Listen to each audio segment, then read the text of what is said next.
परमात्मा राधा कृष्ण का चरणार बिंदों में ध्यान करते हुए शतकोटि नमन करते हुए मित्रों को, जिज्ञासुओं को, धर्म प्रेमियों को, ज्योतिष विज्ञान प्रेमियों को हर हर महादेव, बम बम भोले, नमः शिवाय।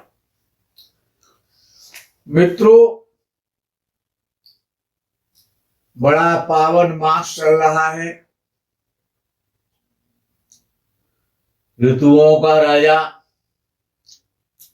बसंत आने वाला है। 16 फरवरी को बसंत पंचमी है। ये जो बसंत है, बसंत पंचमी नाम का जो धार्मिक पर्व है,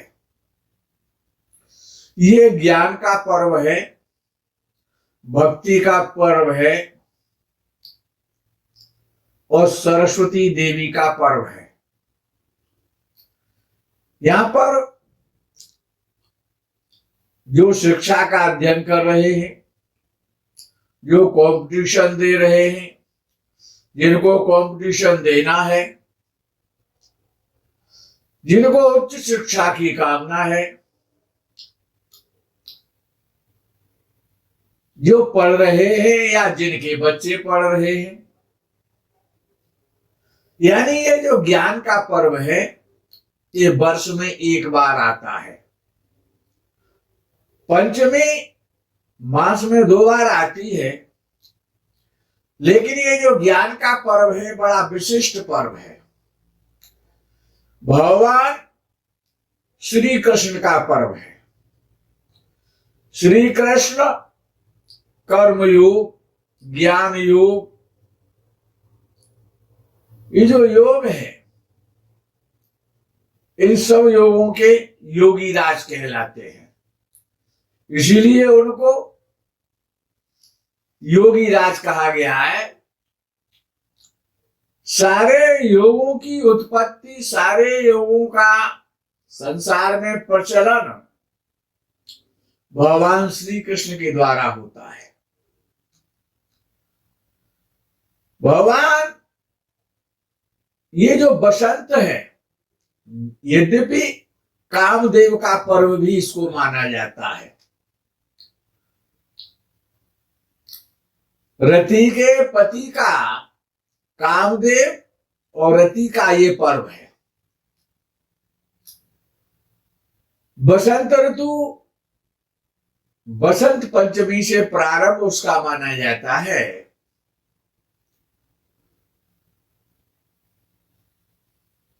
सोलह फरवरी सन 2021 में बसंत ऋतु प्रारंभ होने वाली है। गीता में भगवान ने कहा है, मासानाम मार्गशीर्षोहम ऋतूनाम कुसुमाकर। कुसुमाकर कहते हैं बसंत के लिए।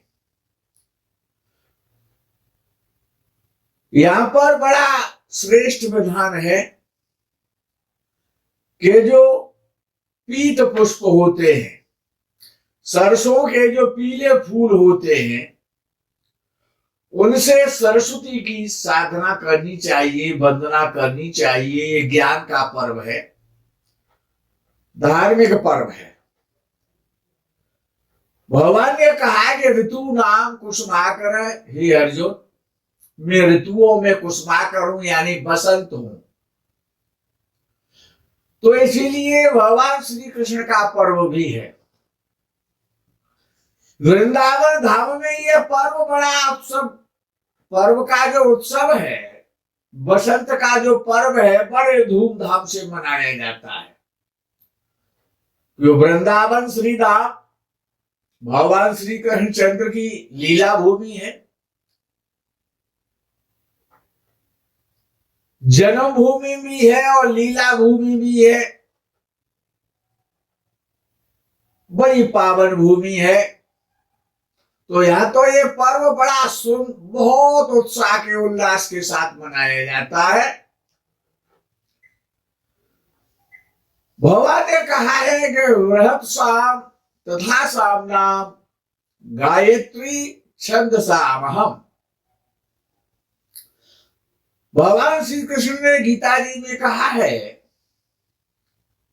कि जितनी भी गायत्री हैं, जितने भी छंद हैं, छंदों में मैं गायत्री छंद हूं। वैत्साम तथा सामनाम गायत्री छंदसामहम। ऋतूनाम कुसुमाकरम। भगवान श्री कृष्णचंद्र को प्रसन्न करना है।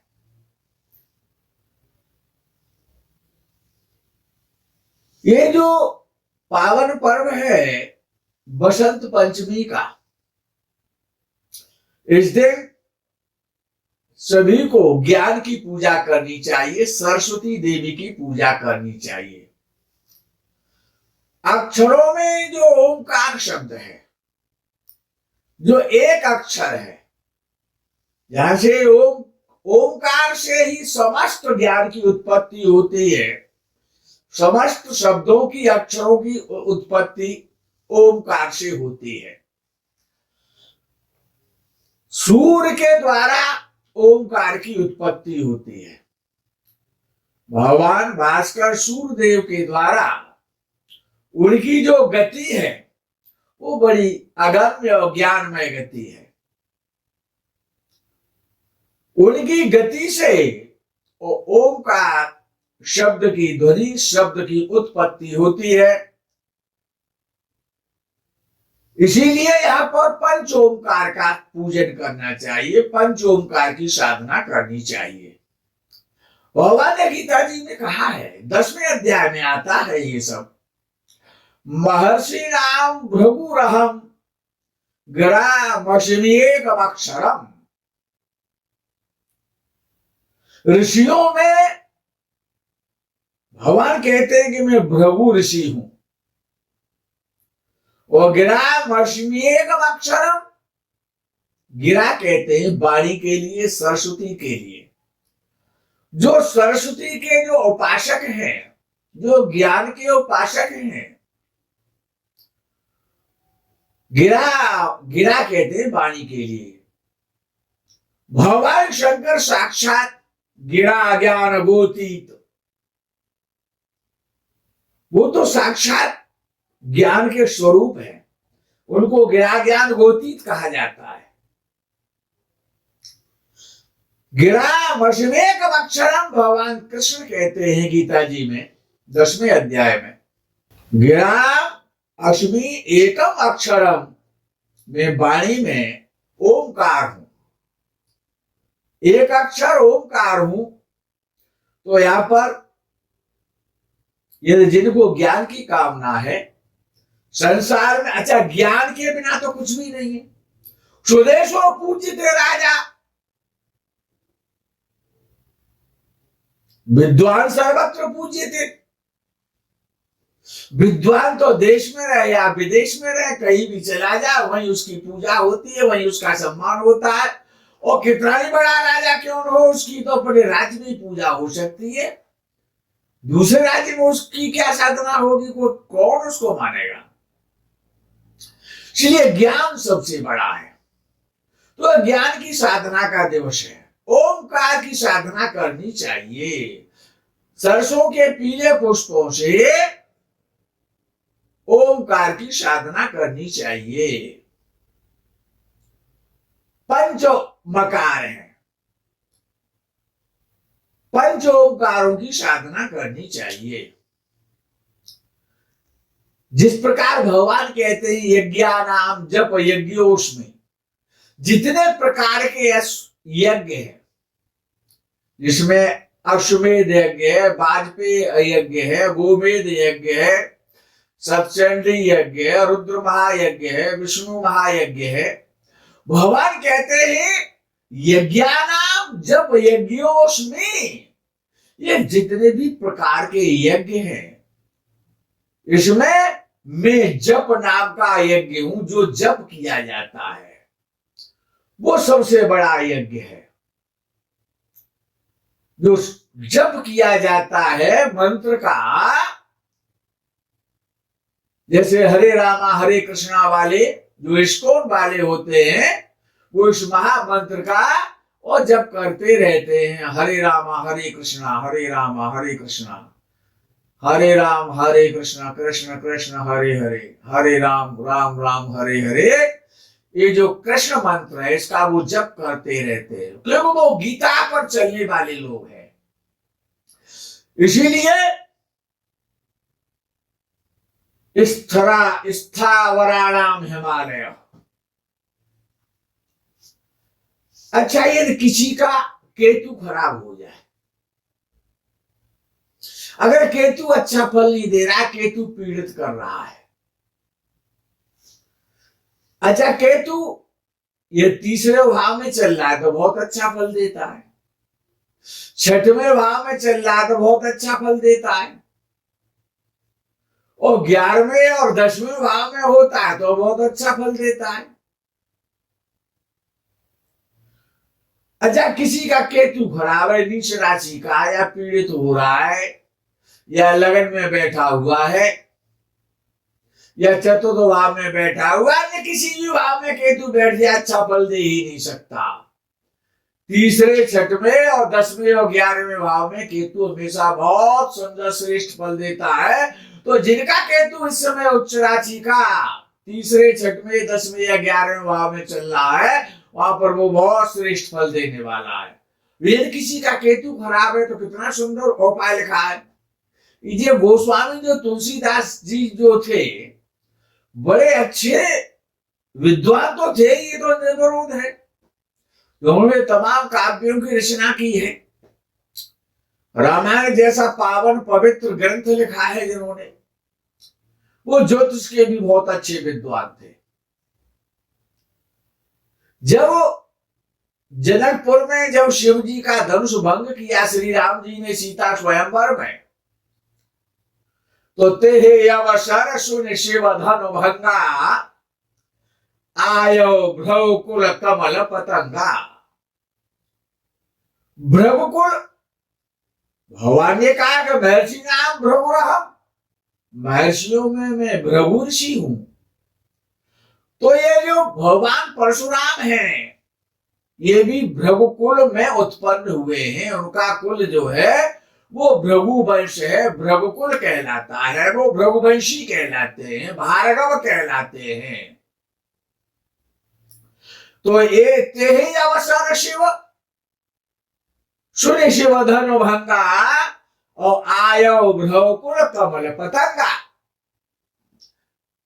भ्रवकुल कमल पतंगा, कमल पुष्प, और पतंगा कहते हैं भ्रमर के लिए। जो भ्रमर होता है, जो भोरा होता है, जैसे भोरा हर्ष में भिन्नाता रहता है, भोरा जैसे भोरा भिन्नाता है, और पुष्पों का भिन्नाता है, विशेष रूप से कमल का पुष्प बहुत प्रिय होता है उसे। तो गोस्वामी जी लिखते हैं कि आयो भृगुकुल कमल पतंगा। भृगुकुल कमल पतंगा परशुराम जी के लिए कहा गया है। वो क्षत्रियों को ऐसे ढूंढते थे, जो है वंश के जो क्षत्रिय थे, जो सहस्रबाहु सहस्राजुम के जो कुल के जो लोग थे, जो है वंश कहलाया है, उनको ऐसे ढूंढते थे जैसे कि भौरा जो है वो कमल के पुष्प को ढूंढता फिरता है। तो ए धन पर ममता के हेतु लक्ष्मण जी ने कहा कि प्रभु, परशुराम जी से कहा है, बालकांड में आता है, रामायण के बालकांड में आपको मिल जाएगा, एहि धन पर ममता के हेतु। लक्ष्मण परशुराम संवाद का विषय है। लक्ष्मण जी ने पूछा कि हे भ्रवकुल, हे परशुराम जी, इस धनुष पर इतना आपका प्रेम क्यों है? ये है धन पर ममता के हेतु। कौन सा कारण है कि आप इससे इतना प्रेम कर रहे? टूट गया टूटता जाने दो। सुनिर्साय कह भृगुकुल केतु। परशुराम जी गुस्सा में क्रोध में आकर के और कहने लगे, तो परशुराम जी को तुलसीदास ने भृगुकुल केतु कहा है। तुलसीदास ने भृगुकुल केतु कहा है। केतु जो मार काट करने वाला होता है, जो केतु मित्रों, इस समय जरा भूकंप की आहट हो चुकी है। हमारा भूकंप आ चुका है और पृथ्वी डगमग हो रही है। मैं वीडियो तो बना रहा हूं इस समय, लेकिन कुछ बिल्डिंगें हिल रही है, कुछ चीजें हिल रही हैं, भूकंप आ चुका है। तो मित्रों, खैर ये तो प्रकृति की लीला है, चलती रहती है, ठाकुर जी की लीला है। तो यदि किसी का केतु खराब है तो सुनिर्साय कह भृगुकुल केतु, तो परशुराम जी की साधना करनी चाहिए। परशुराम जी की साधना करने से केतु अत्यंत प्रसन्न होता है, उनको केतु कहा गया है। सुनिर्साय कह भृगुकुल केतु, तो जो जिनका केतु खराब है उनको भगवान परशुराम की साधना करनी चाहिए अपने केतु को अच्छा करने के लिए। तो ये जो बसंत पंचमी है, इस दिन केतु को प्रसन्न करने का भी ये दिवस है। ऋतुनाम ये ओमकार का दिवस है। ओमकार की, पंच ओमकार की पूजा करनी चाहिए। पंच ओमकाराय नमः। ओम मेत्येकाक्षरम ब्रह्म। ओम ही एक अक्षर ब्रह्म कहलाता है। अकेला अक्षर, अगर कोई पूछे कि ब्रह्म कहाँ रहता है, तो आप कह सकते हैं कि ब्रह्म ओमकार में है। ब्रह्म से ही ब्रह्म ज्ञान की उत्पत्ति होती है। यदि आप ब्रह्म ज्ञानी बनना चाहते हैं तो जो ओमकार है, जो पंचमकार है, उनकी साधना करनी चाहिए। बॉलीवुड में यदि किसी को सफलता लेनी है तो इस बसंत पंचमी पर विशेष रूप से और कामदेव की साधना करनी चाहिए। बड़ा पावन दिवस है, सरस्वती का दिवस है। तो जिसकी जो कामना है, ये ऐसा पावन और पवित्र दिवस है, इसमें जो भी आप कामना करेंगे, भगवान ने कहा है कि वृक्षाणाम अश्वत्थोहम। वृक्षों में मैं पीपल का वृक्ष हूं। अश्वत्थ कहते हैं पीपल के लिए। तो पीपल के नीचे बैठ करके आप साधना करें, पीले पुष्पों से साधना करें, बसंती पुष्पों से साधना करें, बसंती रंग के कपड़े पहन करके साधना करें। केतु को प्रसन्न करना है तो बसंती कलर का फ्लैग लगाएं। बसंती कलर का अपनी छत के ऊपर, अपनी गाड़ी में, अपने कार्यालय में बसंती रंग का, पीत रंग का या बसंती रंग का फ्लैग लगाएं केतु को प्रसन्न करने के लिए। तो जिनका केतु खराब है तो आज से याद कर लें कि परशुराम जी को भृगुकुल केतु कहा गया है। तो केतु को प्रसन्न करने का बड़ा सरल और श्रेष्ठ उपाय है। वीणा वादनी को प्रसन्न करने का दिन है। भगवान शंकर को प्रसन्न करने का दिन है कि उनको गिरा ज्ञान गोतीत कहा गया है। और जो ब्रह्म ज्ञानी बनना चाहते हैं तो उनको ब्रह्म की साधना, पंचमकार की, पंचोमकार की साधना करनी चाहिए। मित्रों, आज के इस प्रकरण में इतना ही। आगे के प्रकरण का आपको इंतजार रहेगा। तब तक के लिए हर हर महादेव, बम बम भोले, नमः शिवाय, जय गौ माता की।